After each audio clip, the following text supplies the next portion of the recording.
I'd like to welcome you to this event. It's a pleasure to have all of you here, and it's a pleasure that you honored our invite. We want to promise you 2 days of fun, laughter, lessons, and more lessons, and a lot of networking.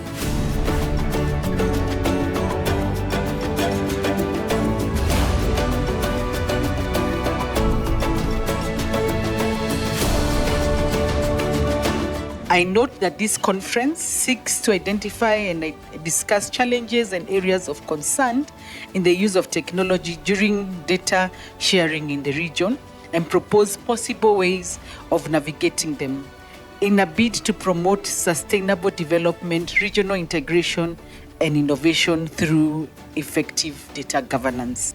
It's about bringing together the best minds, yours, the boldest ideas, yours, and the most committed change maker, you, to create a future where data is a force for dignity, for security, for prosperity, and I think we can do it in the next 2 days. I've interacted with some of these very important people, and I'm glad that today I get to meet a bigger audience from people who are so passionate about data protection, about data security, data governance in general. A critical area, I think, has been how do we maintain public trust in data? Many of us are now really comfortable with our opinions. In fact, what we say is that let me have my own truth. It doesn't matter what the truth is. And I think this is the work that we do ultimately if we strip the concepts that are sometimes difficult for us to engage with.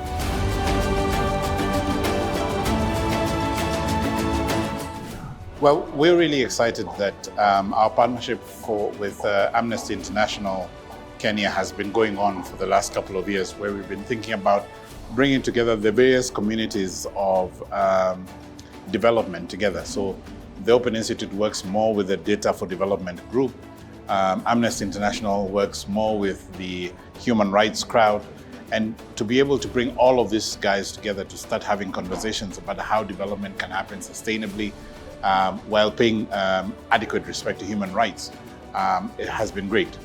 We are talking a lot about data, but when you look at who are making these conversations, they are already in a position or places where data governance is a big subject. Now, while at high level a lot of conversations are being made, whether it's the government or civil society organizations, at the grassroots level, they have no idea what data governance is. It shows how big the gap is, and we need to address it to make sure that we are all on the same page and moving at a similar pace.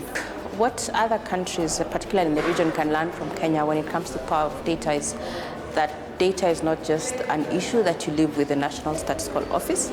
Data is very political, and therefore you need to engage policymakers, politicians, and you need to think about financing for data, championing data production and data use. So really data and the power of data is multiplied when you have all the players on board, right from the politicians, the people who allocate funding, to the people who actually implement. And I think that perspective of seeing data as a political tool that can support development is a new way of thinking that traditionally we've always thought data is just the responsibility of the National Statistical Office. But now we're seeing that it is everybody's responsibility, and we need to get people on board so that we can multiply the power of data. Data governance thrives within communities and society. So when there are fundamental shifts in how society operates, it has a direct effect on everything else. And so let's discuss the softer issues and come up with innovative suggestions and ideas about how we can embrace these challenges.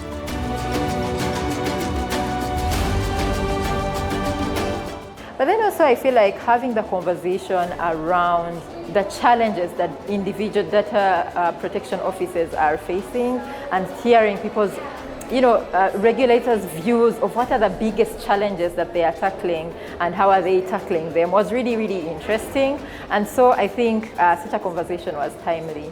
I attended the East Africa Data Governance Conference, and my highlight of the day was hearing that some of our data labelers and AI workers are used as data subjects, which is not very cool. I think we need more regulation to better protect them and to ensure that they get their consent so that their data is not being used for unlawful means. So in building effective data governance frameworks, we need to think about 3 key principles. We need to think about community ownership and participation, because it's not just the AI developers who are involved here or who are losing out, it's the communities.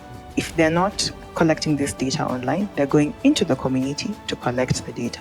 Nobody is talking about the language speakers who are literally offering their voices for this data. We learned that digital rights are human rights, and that is the way to go. As human rights defenders from the coast, we have been gathering a lot of data from the community, documenting all this kind of data, the human rights violation. But coming to this East African data governance has been the best experience in 2025. It's a special way to start a year, doing a lot of things that I have learned here, and it's high time to take them back to Kilifi County and the coast region at large. So it's amazing to work with brilliant minds and learning a lot of things from the East African Data Conference. Indeed, it's been such an exciting experience. Having participated in the East African Data Governance Conference, it's been wonderful, and it's something that nobody should ever miss. And I think this one should be done even at a lower level, at even the local level, so that people can be able to learn more, just as we have learned. But we are going down to the ground, and we are going to disseminate the information even so.